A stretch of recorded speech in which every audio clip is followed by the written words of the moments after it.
वक्त की अहम खबर आपको बता दें, एडवोकेट बाबर कादरी की नमाज जनाजा अदा की गई। बाबर कादरी नामालूम बंदूक बरदारों की फायरिंग में हुए थे हलाक। बाबर कादरी पर श्रीनगर के हवल में की गई थी फायरिंग।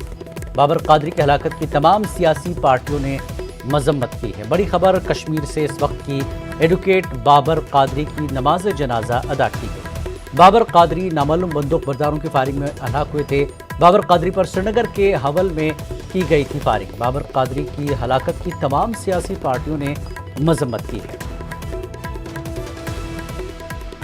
बड़ी खबर कश्मीर से, एडवोकेट बाबर कादरी की नमाज जनाजा अदा की गई। बाबर कादरी नामालूम बंदूक बरदारों की फायरिंग में हलाक हुए थे। बाबर कादरी पर श्रीनगर के हवल में फायरिंग की गई थी। बाबर कादरी की हलाकत की तमाम सियासी पार्टियों ने मजम्मत की है।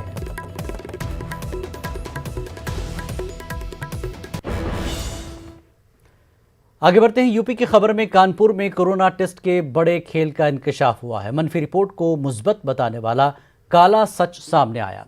डीएम के अहकाम पर ज्ञान पैथोलॉजी को सील कर दिया गया।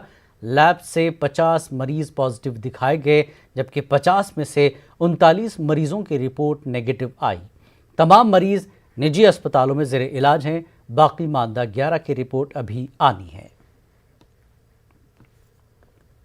लगातार शिकायतें आ रही थी कि वहाँ पर जो कुछ पेशेंट्स पॉजिटिव नहीं, उनको पॉजिटिव दिखाया जा रहा है। साथ में कुछ फीडिंग के इश्यूज भी थे, एड्रेस नहीं फीड हो रहा है। तो अगर एड्रेस नहीं फीड होगा तो उनको लोकेट करने के लिए, आरआरटी आने के लिए परेशानी होगी। तो वहाँ जाकर जांच कराई गई। एक दिन पहले जिन लोगों को पॉजिटिव डिक्लेयर किया गया था, कल रात तक 30 सैंपल आए जो पॉजिटिव दिखाए गए थे एक दिन पहले। उन सब का टेस्ट वापस जीएसपीएम से कराया गया, आरटीपीसीआर से, और सब के सब नेगेटिव आए। तो 30 के पॉजिटिव, 30 के 300 नेगेटिव आ जाना बहुत ही गंभीर बात है। इसका मतलब है जो आरोप थे कि पॉजिटिव जो गलत दिखाए जा रहे हैं वो सही हैं। ये डिज़ास्टर मैनेजमेंट में बहुत बड़ी प्रॉब्लम क्रिएट करता है। इस तरह की बातें हैं, नेगेटिव को पॉजिटिव बताने से क्या कन्फ्यूजन होती है, डेटा गड़बड़ा होता है। इसके अलावा जो मरीज नहीं उनको मरीज दिखा कर उनसे पैसा भी लिया जा सकता है। इसलिए विधिक कार्रवाई करते हुए उनके खिलाफ एफआईआर का भी निर्देश दिया गया।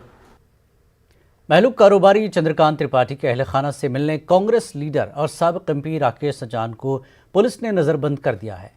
पुलिस की इस कार्रवाई पर राकेश सचान ने एहतजाज किया। उन्होंने कहा कि महलूक कारोबारी के अहल खाना से मुलाकात की गर्ज से जा रहे थे। पुलिस ने उन्हें घर से बाहर निकलने नहीं दिया।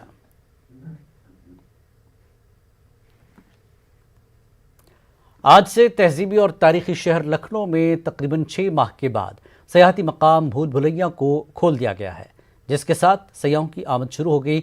डीएम लखनऊ की हिदायत पर ये दोनों सयाहती मकामात खोल दिए गए हैं। सयाह कोरोना की गाइडलाइन की पासदारी करते हुए सयाहत का लुत्फ उठा रहे हैं। 1784 में नवाब आसिफुद्दौला ने भूल भुलैया बनवाया था। भूल भुलैया में 1000 से भी ज़्यादा छोटे रास्ते हैं जो देखने में एक जैसे नज़र आते हैं, लेकिन ये सभी अलग अलग रास्तों पर निकलते हैं।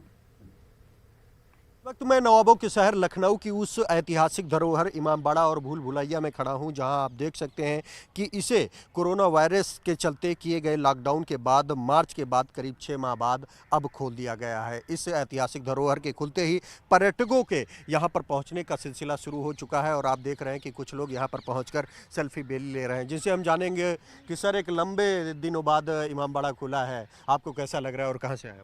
जी, बहुत अच्छा लग रहा है। हम लोग काफ़ी 3-4 महीने से घर में बंद थे और उसके वजह से हम लोग का बहुत मन था कि हम जैसे ही चीज़ें खुले हों वैसे ही बाहर निकलें, घूमना शुरू करें। तो इतने दिन के बाद ओपन हुआ है तो हम लोग निकले हैं घूमने के लिए। आज हम लोग हैं अलीगढ़ से, तो हम लोग निकले हैं यही पिछले 2-3 दिन से घूमने। तो कल हम लोग गए थे पार्क में और जानेश्वर मिश्रा पार्क गए थे। फिर उसके बाद हम लोग रात में हजरतगंज गए।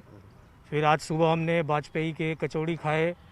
फिर उसके बाद हम लोग यहाँ पे आए हैं इमामबाड़ा देखने। मैम, आपको कैसा लग रहा है? ये ऐतिहासिक धरोहर है और भूल भुलैया जिसे देश दुनिया के पर्यटक देखने यहाँ पर पहुँचते हैं। बहुत अच्छा लग रहा है। मैं बचपन में आई हुई हूँ भूल भुलैया, तो अभी मैं अपने हस्बैंड के साथ इनको दिखाने के लिए लाई हूँ। इनका बड़ा मन था भूल भुलैया देखने का काफ़ी सालों से।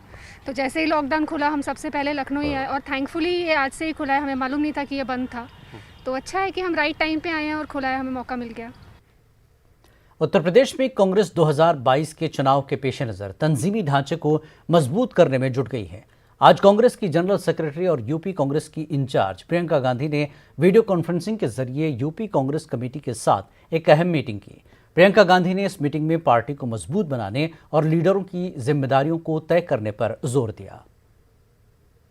उत्तर प्रदेश में कांग्रेस लगातार अपने संगठन को मजबूत करने की कवायद में जुटी हुई है, जिसके मद्देनजर आज अब से कुछ देर पहले कांग्रेस महासचिव प्रियंका गांधी ने एक अहम बैठक की है, जिसमें ग्राम स्तर पर अपने संगठन को मजबूत करने का फैसला किया है। इस वक्त हमारे साथ कांग्रेस प्रदेश अध्यक्ष अजय कुमार लल्लू जी मौजूद हैं। सर, अभी प्रियंका गांधी की बैठक हुई थी, क्या क्या निर्देश दिए गए हैं, क्या क्या रणनीति बनी है? संगठन के निर्माण ढांचे को सुदृढ़ीकरण करना, ब्लॉक सृजन का कार्यक्रम जो कांग्रेस पार्टी लगातार कर रही थी, ब्लॉक तक, ग्राम पंचायत तक, न्याय पंचायत तक की एक निश्चित एक टारगेट बनी है, समयबद्ध तरीके से तय किया गया है।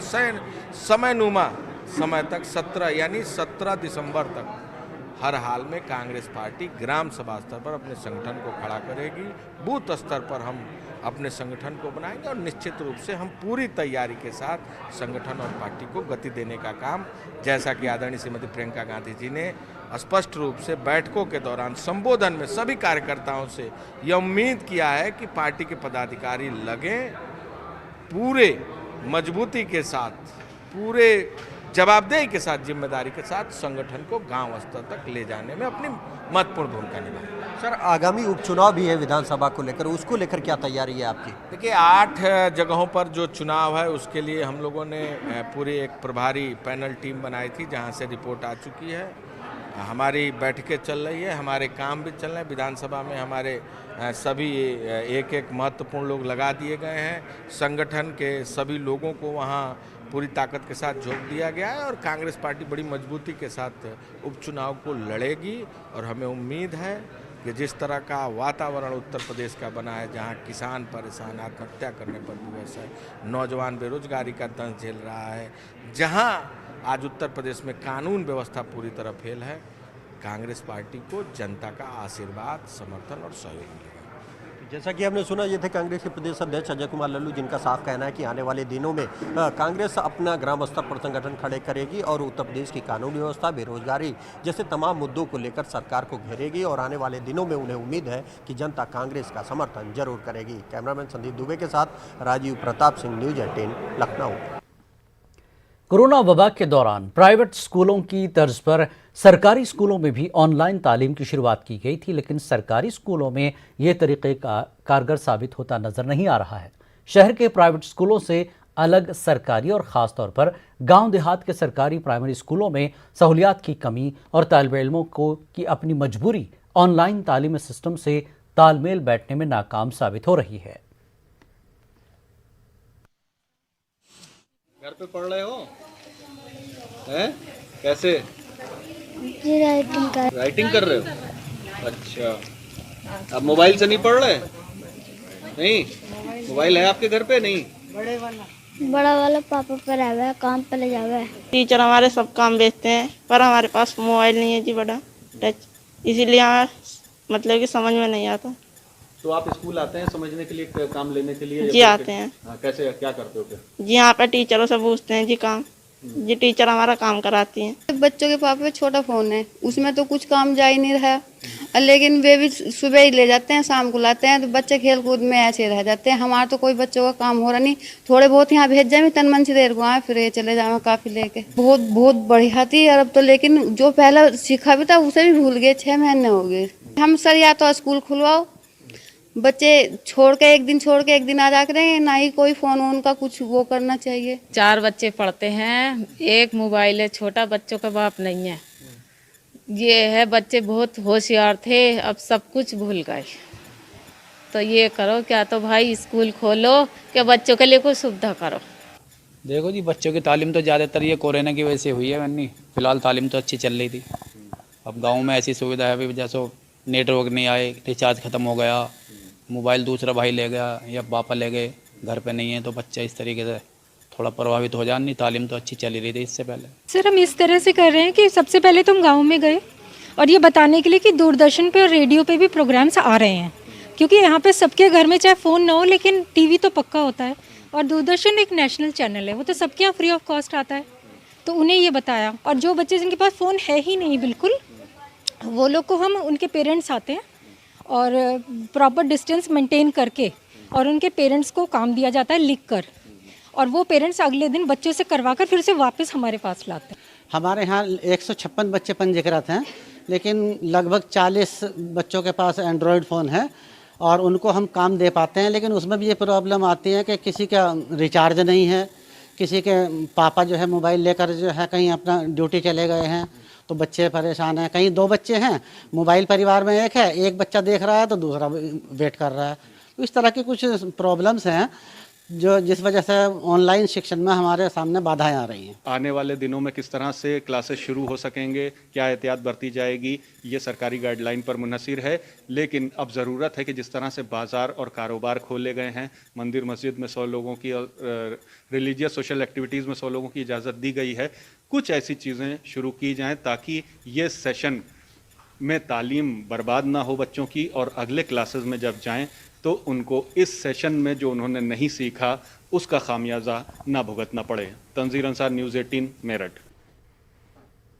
नगर निगम अलीगढ़ के बोर्ड का इजलास आज नुमाइश ग्राउंड के कृषांजलि हॉल में मेयर मोहम्मद फुरकान की सदारत में मुनक्किद हुआ, जिसमें कोरोना के ज़ाब्तों के मुताबिक अराकीन की सोशल डिस्टेंस के साथ नशिस्तों का अहतमाम किया गया था। लेकिन हंगामा आराई और अफरा तफरी के दौरान समाजी फासला कायम न रहा और अराकीन एक जगह जमा हो गए, जबकि मेयर मोहम्मद फुरकान और नगर निगम के अफसरान ज़वाबित का ख्याल रखने की अपील करते रहे।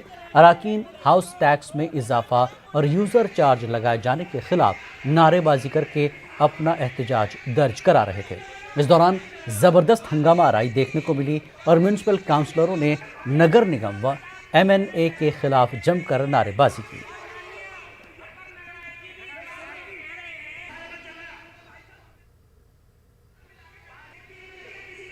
लेकिन मेन मुद्दा यहाँ पर जो पब्लिक की प्रॉब्लम्स है वो है, मिसाल के तौर पर हाउस टैक्स का 17-18 का, यूज़र चार्जेस, इसको हमें ख़त्म करना कर दिया, एक तो वो भी करेंगे। निगम प्रशासन की तरफ से पूरी ये कोशिश रही है कि जो सोशल डिस्टेंसिंग के जो नियम थे उनका अनुपालन कराए। ये केवल और कोरोना प्रोटोकॉल को देखते हुए ये कैंपस लिया गया था, अदरवाइज ये छोटे से हमको केवल 100 लोगों के बैठने की व्यवस्था की जानी थी, ये और भी कहीं हो सकती थी, लेकिन केवल कोरोना प्रोटोकॉल को देखते हुए ये बड़ा कैंपस लिया गया है और एक व्यक्ति को बैठने के लिए एक मेज की व्यवस्था की गई। और महकमे रोडवेज अलीगढ़ के अफसरान ने आज बगैर परमिट के चल रही गाड़ियों के खिलाफ ज़बरदस्त चेकिंग की। इस दौरान अलीगढ़ के ईटा चुंगी चौराहे, पेंटी और बिरला इलाके में चेकिंग की गई, जिसमें बिना लाइसेंस के चलने वाली गाड़ियों के खिलाफ कार्रवाई करते हुए चालान काटे गए। इस दौरान RTO ऑफिस के ऑफिसर अमिताभ चतुर्वेदी ने भी मौजूद रहे। भारतीय जनता पार्टी अक़लियती सेल की कारकुन फरहीन मोहसिन ने शहर सदर अक़लियती सेल इमरान सैफी पर संगीन इल्ज़ामात आयद किए। प्रेस कॉन्फ्रेंस में फरहीन मोहसिन ने जहां शहर सदर अक़लियती सेल भारतीय जनता पार्टी पर जिनसी इस्तेहसाल का इल्ज़ाम लगाया, वहीं उनके घर पर हमला करवाने और उन्हें जान से मरवाने के भी इल्ज़ाम लगाए। भारतीय जनता पार्टी अक़लियती सेल शहर अलीगढ़ में होने अचानक इस तनाज़े से हंगामा खड़ा हो गया। वहीं पुलिस ने फरहीन मोहसिन की तहरीर पर थाना देहली गेट में मुकदमा कायम किया। मैं भाजपा के लिए काम करती हूँ। मेरे क्षेत्र में कुछ लोगों को ये रास नहीं आता है। पिछले काफ़ी समय से ये लोग नहीं चाहते हैं कि मैं भाजपा के लिए अपने क्षेत्र में काम करूँ। इस चीज़ को लेके मुझे तरह तरह से प्रताड़ित करते हैं। मेरा कारोबार को इन लोगों ने पूरा बर्बाद करवा दिया। 21 तारीख में भी फिर मेरे साथ और मेरे हस्बैंड के साथ मारपीट करी गई है। क्योंकि मैं भाजपा के साथ खड़ी हूँ। किस तरह की धमकी मिलती है? मुझे धमकी मिलती है कि तुम भाजपा गिरी यहाँ नहीं दिखा सकती हो, भाजपा की नेता हो तुम, भाजपा यहाँ नहीं चलेगी। मुझे डर है कि ये लोग मेरे साथ कोई भी वारदात कर सकते हैं। मुझे ये पार्टी के पदाधिकारी से डर है? जी मुझे डर है इनसे। मैं ये नहीं कह रही कि मुझे भाजपा से डर है, मुझे डर है इमरान अलीम सैफ़ी से, अब्दुल अनवर सैफ़ी से, रूबी आसिफ खान से, आसिफ कुरैशी से जो कि रूबी आसिफ खान की पति हैं। ये लोग आए दिन मुझसे तरह तरह से पैसों की डिमांड करते हैं, जिसके सबूत मेरे पास मौजूद हैं। मुझे धमकाते हैं कि मेरी टीम में आ जाओ, और अगर मैं इनकी बात नहीं मानती हूँ तो ये लोग मुझे झूठे मुकदमे में फंसाने की धमकी देते हैं। बारिश के पानी का इंतजार किसे नहीं रहता, क्योंकि बारिश होने पर एक जानिब जहां गर्मी से राहत मिलती है, वहीं देही इलाकों में फसलों को नई जिंदगी मिलती है। लेकिन जब यहां बारिश का पानी ज्यादा होने लगता है तो फिर किसानों की मुश्किलें बढ़ जाती हैं। इलाहाबाद में गुज़श्ता 4 दिनों से बारिश हो रही है, जिसकी वजह से किसानों की परेशानी बढ़ गई है। ताहम कुछ किसान बारिश से खुश भी नजर आ रहे हैं। इस बारिश से किसानों को बहुत फायदा है। केवल जो फसल पक चुकी है उनके लिए थोड़ा सा नुकसानदायक है ये।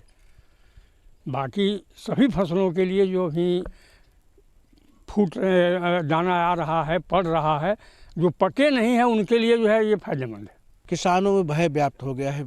किसानों को चूँकि इतनी मेहनत, कड़ी मेहनत के धूप के द्वारा चूँकि सिंचाई के साधन न होने के कारण, बहुत महंगे डीजल होने के कारण पंपिंग से जो सिंचाई किसानों ने किया, 4 पानी दिया और फसल पकने को है। आप देख रहे हैं कि फसल पकी हुई है। इस बारिश की वजह से बहुत ज़्यादा नुकसान हो गया है किसानों को।